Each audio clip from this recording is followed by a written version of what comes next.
adda ba'uun keenya dhugaadha. Akkana jechuullee hin fedhu afaaniin. Maaliif? Assalamu alaikum warahmatullahi wabarakatuh. Harka fuunee daawwattoota hordoftoota keenya akkam nagaa keessanii fayyaadhaa jirtu isinii jecha arallee kunoo akkuma beekamu mana kiyya taa'ee isinii haasaa jira dhufee deebiitiin jira. Akkam isin nagaa keessanii fayyaadhaa jirtu isinii jecha kunoo alhamdulillah jira galata rabbiiti. Har'aan tana maaliin dhufee bultu maali jechuun keessa waan hin oolabneef nagaya alhamdulillah naguma rabbiitiifi. Takkanaa isiniin jaa akkam isin nagaa keessanii fayyaadhaa jirtanii galanni keessan galanni hin badini galanni rabbiiti. Saniifuu har'a guyyaan arbaa jira. Saniifuu baga guyyaa arbaatiin isiniin ga'e jechuu kiyya guyyaan silaa guyyaan hundi guyyaa rabbiiti. Saniifuu akkam isin nagaa keessanii fayyaadhaa numa jirtanii eessa akkana baddee jechuun keessan illee hin oolamu.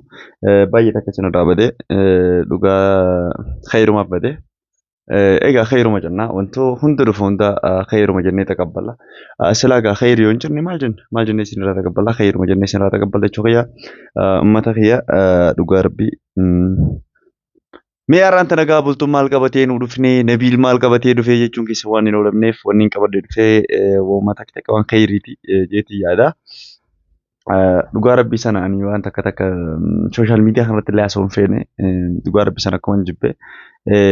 Wanni illee taate wanni viidiyoolee tanallee isinii waraabuun barbaanne garuu maaliif wanti na waraabsisee koomentii viidiyoo abdii har'a gadhiise takka yoo ilaaltan viidiyoo tana anammoo waan isinii waraabu jira jechuudha yeroo tana lafaa ka'ee norma isinii gadhiisuu kana viidiyoo san laalee koomentii teessan jala deemee laalee takka osoo niifiin isaafillee koomentii illee hin barreessine dhufee waan takka isinii ibsuu barbaada jeetii yaade. Osoo nan hin dubbatin dura abdiinis achi garuu ol ba'ee waraabee alhamdulillahi egaa abdii bira jiraattee homaa miti. Abdii bira jiraachuun kiyya anaaf gammachuudha. Baga si bira jiraachuun kiyya waan bareedaan jaan abdiin dhugaadha. Isin si bira jiraachuun waan gaariidha.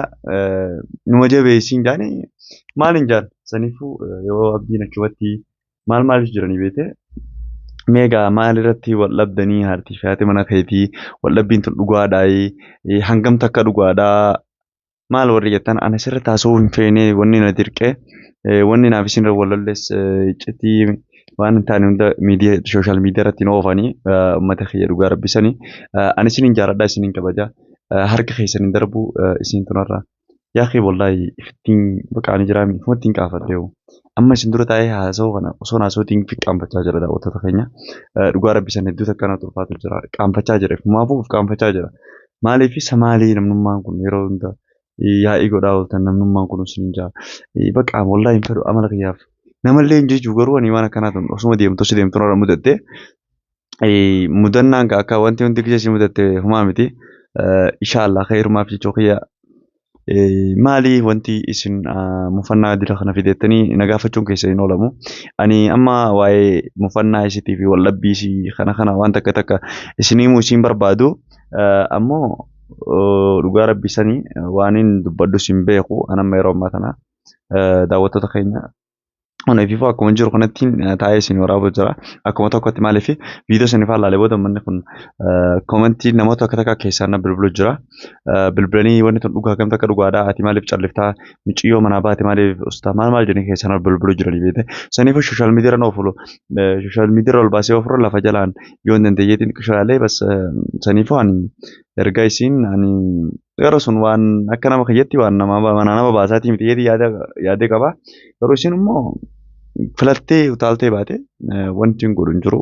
Saniifuu ani qabee yeroo hin dadhabetti maalis godhuu danda'a jechuu kiyya. Saniifuu uummata kiyya du'aa nu godhaadha.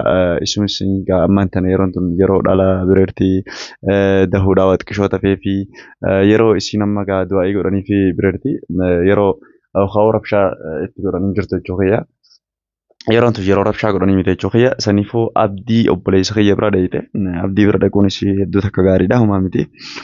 Manuma dhayiteen ja'a. Garuu immoo itti dabaluudhaan waan takka asirratti isin ibsu barbaade. Wanti inni isin ibsu barbaade isin warri yaman wallahi isin qofaa miti obboleeyyi daawwattoota keenya nutuuf qaanfatu jira isin warri yaman isa takka jennaan sooshaal miidiyaa irra ooftanii miidiyaa irra ooftanii baqa bultii fi miidiyaa irra ooftanii jettan. Dhugaa keessanii akkana shaakalloo hin qabnu saniifuu dhugaa keessanii isinis yaa bu'an wanta akka nama silaa wanta na dubbachuun kaane ol kaasuun kaane yeroo immoo isiin akka taayoo taate abdii nuun hoogiseen argu waan abdii bira dhayitee ona garree bilbila ifoonni viidiyoo san gadhiisen viidiyoo malaalee viidiyoo naagata xumuratti ilaalee viidiyoo sanii warreen ammoo yaasimiin dhugaadhaa yaasimiin si bira jiraachuun dhabuun isii kun dhugaadhaa jettan dhugaadhaan isin ijaa daawwattoota keenya dhugaadhaa. Wanti kun hin jiru maal goonettee yaaddu isin ba'uun isii dhugaadha. Jookiyaa saniifuu maal isin hin jee haganaa ol maal jee akka isin ibsu taare. Khalaas ani waan godhu hin jiru jee tana dura isin yaadattu waa meeqa uumamee ture ani har'a waan dabarsan hunda irra deebi'uun barbaadu irra deebi'ee isiniif haasa'uun barbaadu ni yaadattu jechuu mashaakila uumamaa ture yaa'ii yookaan rabshaa naaf isii hedduutti uumamaa turtes ni yaadattu ammoo rabshaa san hunda keessa dabaree alhamdulillah ras keenye yeroo isiin tun namoota har'aan tana nama ji'a bira kutee guyyaa lakkaawwachaa jiru dahuudhaaf jechuu kiyya mata kiyya dhugaa rabbii san isin himuudhaaf isinarra nama ji'a hisaabbachaa jiru osoo hin taane nama guyyaa lakkaawwachaa jiru. Saniifuu wanni godhu hin jiru daawwamoo godhaa daawwattoota hordoftoota keenya wanni takka wanni godhus hin jiru saniifuu dhugaadha. Afaaniin na dabbara afaaniin leegjiin akkana jiru na dabbara hedduu takka na dabbara saniifuu wanni godhu waan hin jirreef. Siyyoo daawwamuuf gootan kabajumaan isin gaafadha daawwamuu godhaadha rabbiin anamma isin ilmuma tanaan rabbi si adda haa baasu yeroo duraatiin ilmoo jettee akkana godhattee alaffiituun booda maaliif deemtii itti yaada qaba. Meesaniif wanta illee as keessatti dubbachuun barbaadu. Wanta akka takka as keessatti wanni isin ibsu dhufe narra viidiyoo kanarratti wantiin adda isinii baasu dhufe yaasimiin addaan ba'uun keessan hagam takka dhugaadha. Maal jettanii achii warri koomentii deebitanii ala barreessitan bilbiltan maal isin yaadu. Tamam. Saniifuu mee daawwattoota keenya koomentii barreessaa du'aa godhaa fi ani wanni godhu hin jiru isinis erga utaaltee alag baate har'a akkan dhagayetti dubartiin takka hoggaanii fi jaarsaa hojii ololte mana keessa ol fiiditti hin beeka malee alag fiidu tana nillee dhageeyye nillee hin beeku. Ani akka heerattis akka nuti kun aadaa qabnaa safuu qabnaa dubartiin takka haadhaaf ebbaan isii yoo biyya haadhaaf ebbaan isiin jira keessatti erga jaarsaa walolan tokkotti deebi'anii yookaan nama obboleettiin isii yookaan namni tokko biyya tana keessa waan hin jirreef sila mana keessa ol fiiguu qabdi malee osoo wallolanii jaarsa itti hammaatee tumuudhaaf ulee fudhatee itti fiigeewu faatee utaaltee alabbaatee har'a alabbaa isiitiin wanti hin jiru hin jiru tokko tokko ani warroottan daawwattoota keenya har'aan tana osoo ati quban qabne ati akkamiin calliftee aga abdii asiin achi dhayitee maal jechuun kan jiruudha ani sooshaal miidiyaa irra tolbaasee haasa'uun barbaanne jechuudha akkuma reeffa tana dura isiniif dhufe sooshaal miidiyaa irra tolbaasee dubbachuu hin barbaanne jechuudha daawwattoota hordoftoota keenya wanti isin jechuu barbaade wanni akkanaati warreen dhuftanii keessaan qabna godhu jirtan rabbii jaatiin dhiisaa. Wallahi irra guddaa koomentii daran irra guddaa warra waasaappiin na dhufu. Lambaara kiyya yuutuubii laa fudhatanii dhuftanii na dhufu jirtan. Saniifuu takkana isin hin jaa khayrumaa fi eeyyaa viidiyoo abdii gadhiisa sanirraa hin deebisaa isiniif kenna dhufeeti. Ni agartan jeetii yaada viidiyoo abdii gadhiisa kanas ni agartan jeetii yaada qaba. Agartan gaafunoo viidiyoolleedha waan jiru hunda isarraa dhageessan jeetii yaada. Abdii bira yoo jiraante abdii si bira jiraachuun isii yumaa miti bareeda rakkoon qabu haa teessuun si hin jaasi bira haa teessu yookaan achi mana godhuu fi mana godhee fi wanni godhu waan hin jiru qabu jechuudha. Erga isiin utaaltee lama baate achumatti maallaqa ittiin argaa maallaqa irratti itti dabarsaa sarraafaadhaan mana haa godhuu fi jechuudha kuni. Kun immoo yaada mataa kiyya keessa jiru daawwattoota keenya dhugaa rabbisan mataan na cinqame mataan na nyaadhama. Umrii tanaan giseen yaada kana yaadee booda maal jedhan umrii tanaan jireenya hin taane waan hin taane gisee yaade karaan kiyya karaa kami waan hin taane jechuudha. Saniifuu du'aa nu godhaadha. Umrii teessanillee isin ijoolleen dargaggootatillee aboo waan hin taane hin shawwadaminaan isin hin jaa intalti dhalaan dubaraatis dhiirti tun haga nama obsitu qabdi obsanii fixatti saniifuu nama irraa of qabaadha. Sabrii kun namni ilmi namaa kun haga sabrii qabu tokko laalaadha. Ani dhugaan jirtu tamii yoo naan jettan dhugaa jirtu wallabbii kiyyaa fi kasiidha waan guddoo miti wanti guddoon uumame hin jiru. Garuu waan xiqqishoo takka uumama safaata lafaa kaaste isiin nama raammaruudhaaf yookaan waan biraa na godhuudhaaf gocha isiin irratti hojjetaa jirte iccitii guddoo gabbee jechuudha. Iccitii guddoo iccitii ajaa'ibaa tana gabbee iccitii isaan garuu amma tana geessinii himus hin danda'u iccitii guddoodha. Saniif hojjetee hagana guddatana isinii biraan gahuudhaaf hedduun ulfaata. Daawwattoota hordoftoota keenya ani wanni isii godhuu danda'u tokko hin jiru.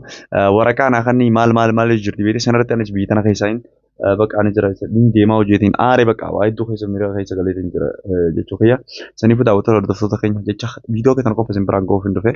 Saniifuu biyyoonni sun hagam tokko dhugaadha jechuu qofa warri na eedanii na faana turtanii viidiyoo kiyya kana daawwatan ni beeka. Du'aayi godhaaf inni isinii gahaan biraatii miti du'aayi qofa gootan kabajaan isin gaafadha. Saniifuu ani immaan tana isin dheeresseetiin jira. Saniifuu ulfaadhaa galatoomaadha.